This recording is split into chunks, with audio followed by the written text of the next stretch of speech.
warahmatullahi wabarakatuh. Assalamualaikum warahmatullahi wabarakatuh. Waalaikumsalam warahmatullahi wabarakatuh. Alhamdulillahirabbil alamin. Pertemuan pertama di kelas RPL bisa dilakukan untuk kuliah konseling lintas budaya.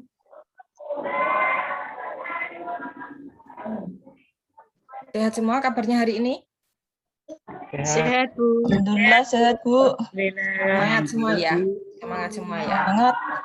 Ya, semangat. Alhamdulillah. Untuk perkuliahan perdana ini ya, yang saya inginkan panjenengan itu bisa melihat my event, apakah RPS saya sudah dibaca,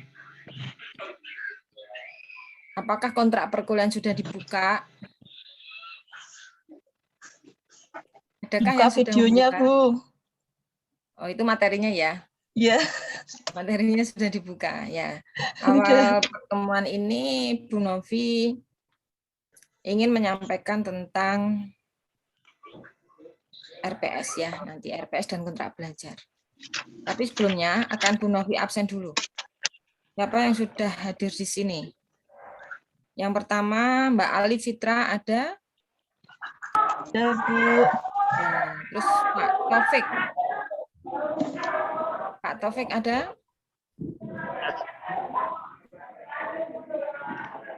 Pak Taufik? Hadir. Ada? Tidak ada ya? Hadir. Hadir. Nah, Pak Yetno, Pak Suyetno. Hadir, Bu. Ya, Pak Saiful Mujahidin. Hadir. Ye, Hadir. Pak Muhammad Daswalidin. Nggak ada Pak Muhammad Daswalidin. Ya, Bu Sigma Imalianus Tita. Hadir, Bu. Ya, Bu Julika ada? Ada, Bu. Setelah on mic langsung bisa dimatikan ya, mic-nya ya. Bu Nur Hikmah ada? Hadir, Bu. Ya, Bu Indika Askiati. Hadir, Bu. Ya, Pak Abdurrahman Haris. Hadir, Bu. Terima kasih ya, Bu Eka Putri Utami. Hadir, Bu. Ya, terima kasih Bu Rizka Damayanti. Hadir, Bu. Ya, selanjutnya Pak Saikul Hadi. Hadir, Bu. Bu Wida Ayu Masito. Ya, hadir, Bu. Bu Retno Pratiwi Wulansari. Ada? Bu Retno? Hadir? Ya, hadir nggak ini Bu Retno? Hadir, Bu. Ada, Hadir. Bu Retno. Ya. Nggih. Bu Martin Herlina Noviati. Hadir, Bu. Ya, selanjutnya Bu Maya Widiawati. Hadir, Ya, Bu. terima kasih. Kita hanya satu mahasiswa yang belum muncul dalam pertemuan ini, yaitu Pak Daswalidin ya. Nah, baik, saya ingin tampilkan, tolong saya ingin menampilkan RPS Mas Sidik.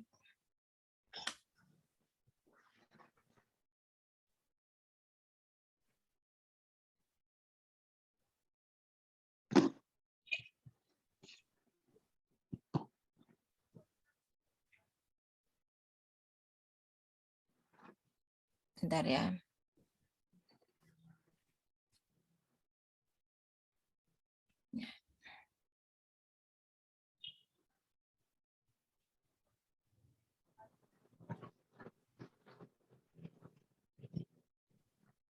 RPL ini kelas khusus, tetapi untuk pembelajaran ini pertemuan 12 kali menjadi 8 kali ya, tetapi ini tetap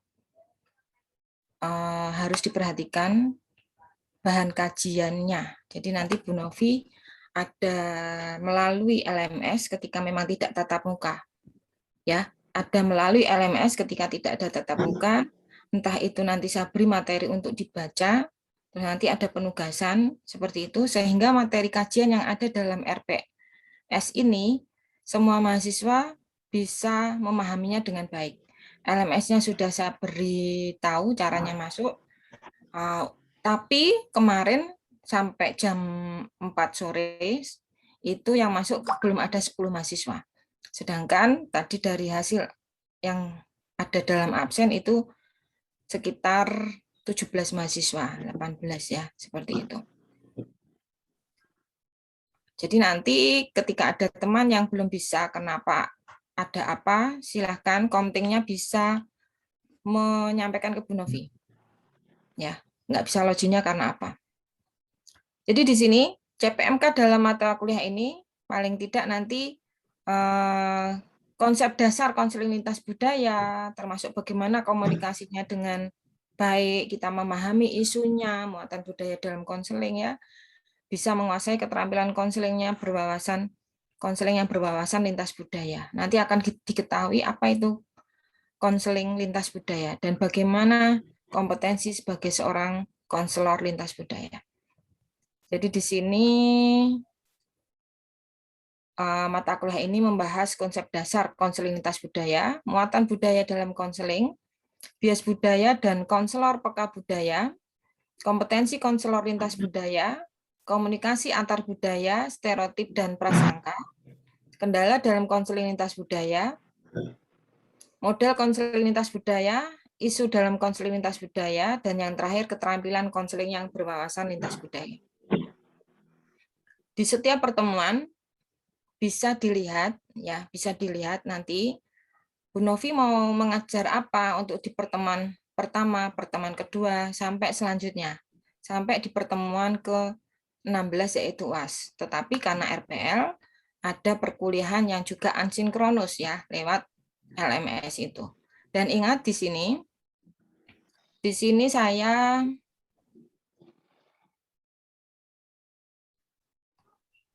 beri assessment ya, diberi assessment di sini. Apa yang kira-kira dalam setiap pertemuan itu nanti Bu Novi akan memberi tugas apa? Contoh, di pertemuan pertama kita memang hanya kontrak perkuliahan dan bagaimana penilaian ya dalam mata kuliah konseling lintas budaya. Di pertemuan kedua tentang konsep dasar konseling lintas budaya. Di situ yang saya harapkan mampu menyusun ringkasan tentang rasional, pengertian, dan landasan konseling lintas budaya. Di pertemuan ketiga, yang kita bahas yaitu tentang muatan budaya dalam konseling. Tugasnya apa dalam materi ini? Mengkaji dan mencarikan jurnal artikel. Saya yakin mahasiswa RPL mampu untuk mencari jurnal ya, mencari artikel dalam jurnal. Setelah itu disarikan dan nanti akan saya minta untuk mengunggahnya dalam LMS. Tugas dalam LMS seperti itu. Pertemuan ke-45 ada tentang bias budaya dan konselor peka budaya. Di sini yang saya harapkan ya mahasiswa bisa studi kasus atau mencari kasus tentang bias budaya dalam bahasa verbal dan nonverbal yang terjadi dalam konseling. Ya. Pertemuan kelima berarti kita bahas tentang studi kasusnya. Ya, pertemuan keempat kita bisa bicara tentang teori-teorinya tentang bias budaya, terus penyebab bias budayanya, termasuk contoh-contohnya. Tapi setelah itu, di pertemuan selanjutnya implementasinya bagaimana agar sikap kita tidak terjadi bias budaya ya dalam studi kasus itu nanti kita harus mengimplementasikan bagaimana seorang konselor agar terhindar dari bias. Terus nomor 6. Pertemuan ke-6. Ini tentang kompetensi konselor peka budaya. Yang saya inginkan mahasiswa paham di situ ada kompetensi pedagogik, kepribadian, sosial dan profesional ya dalam Permendiknas nomor 27 tahun 2008. Itu tentang standar kualifikasi akademik dan kompetensi konselor. Terus termasuk muatan multikultur dalam kompetensi konselor secara eksplisit dan implisit. Di situ silahkan review artikel jurnal kompetensi konselor lintas budaya dan yang harus diketahui bagaimana muatan multikultur yang harus dipunyai oleh seorang konselor lintas budaya. Pertemuan Oke, Pak, ke-7 nanti, kita Bu, ya. belajar tentang model konseling lintas budaya. Bu Maya bisa unmute sebentar, Bu Maya. Bu, saya lanjutkan. Di pertemuan ke-7 kita bicara tentang model konseling lintas budaya. Ada 3 yang akan Bu Novi bahas, yaitu model berpusat pada budaya, model integratif, dan model etnometika. Di sini nanti saya harapkan ada presentasi dari kajian artikel yang dibuat, ya. Presentasinya berarti ini aja, ya. Nanti saya harapkan ada presentasi, berarti dibagi menjadi 3 kelompok untuk mencari model yang berpusat pada budaya itu seperti apa, model integratif itu seperti apa, terus model etnomedika itu seperti apa. Ada UTS, ya, sudah tertera di tanggal berapa UTS-nya, diikuti aja. Terus ini ke-9 ada komunikasi antar budaya. Silakan review dari berbagai sumber, buku, bagaimana komunikasi antar budaya, pendekatannya bagaimana, ya, prinsip-prinsipnya bagaimana ketika kita sudah harus berpedoman dengan interaksi interkultur, seperti itu. Termasuk ada beberapa rintangan dalam komunikasi, bagaimana pendekatannya. Nah, itu bisa direview dari beberapa sumber itu. Pertemuan ke-10 menjelaskan tentang stereotip dan prasangka. Ini bisa nanti dicoba, ya, bisa presentasi review dari yang ada, ya. Terus yang ke-11 ada kendala dalam konseling lintas budaya. Kendala dalam konseling lintas budaya ini silakan meringkas juga untuk dibekal. Ini bukan berarti harus dilaporkan, tetapi Bu Novi inginkan ada bekal yang dipunyai mahasiswa sebelum perkuliahan saya mulai. Jadi tidak melulu Bu Novi menyampaikan materi, terus mahasiswa mendengarkan, mahasiswa lebih cenderung pasif, dosennya yang aktif, tidak. Tetapi semuanya harus aktif. Mahasiswa harus mampu menyampaikan pendapatnya ketika saya hanya mematiknya dengan pertanyaan. Ya, ketika memang sudah jelas pasti akan bisa menjawab. Dan ketika mau membaca pasti pun tahu, ya. Contohnya tadi Mbak Alif Fitra tadi, Bu, saya sudah membuka videonya. Nah, berarti minimal dari itu nanti akan kita ketahui Mbak Alif Fitra pahamnya sampai di mana. Terus pertemuan selanjutnya kita bicara tentang ini model konseling tadi sudah, ya, tentang isu-isu dalam konseling lintas budaya. Ya, ada isu apa di situ? Yang paling penting dalam isu dalam konseling lintas budaya ini, ada beberapa pendekatan dalam konseling, ada teori-teori, teori dan pendekatan yang belum tentu bisa diimplementasikan dengan baik oleh kita sebagai seorang konselor, orang apa ya, kira-kira begini, orang barat menemukan teori, belum tentu bisa diaplikasikan di budaya kita, seperti itu. Nah, makanya menyesuaikannya seperti apa. Selanjutnya, ada tugas mempraktekkan keterampilan konseling yang berwawasan budaya, praktek konseling perorangan, bimbingan kelompok, konseling kelompok. Di situ nanti silakan minimal 3 etnis bisa dilaporkan, ya, mencari 3 etnis budaya yang berbeda.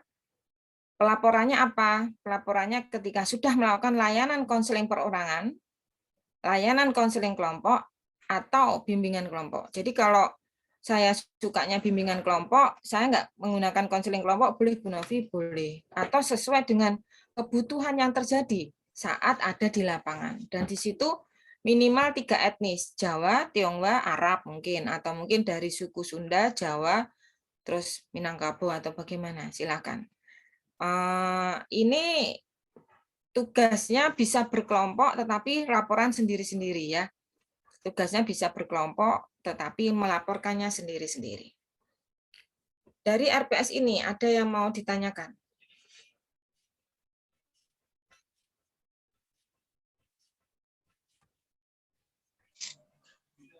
Bu, saya Bu. Tanya, Bu. Silakan, Pak Yitno. Tadi harus buka halaman apa? LMS Bu ya? Itu yang kayak My Event itu Bu. Bukan. pjj.event.ac.id. Oh, Ya. website itu. Itu lamannya namanya, Pak. Nanti Mbak Fitra yang Bu Novi share di grup bisa disampaikan ya ke Pak Yitno, ya. Disampaikan Sampun. kembali. Sampun. Ya mungkin Pak Yetno. Yang mana belum. tuh Mbak Ini Alif? Pak Aku nggak Yitno mau. contohnya. Pak Yitno contohnya PJJ, nih. Ini. PJJ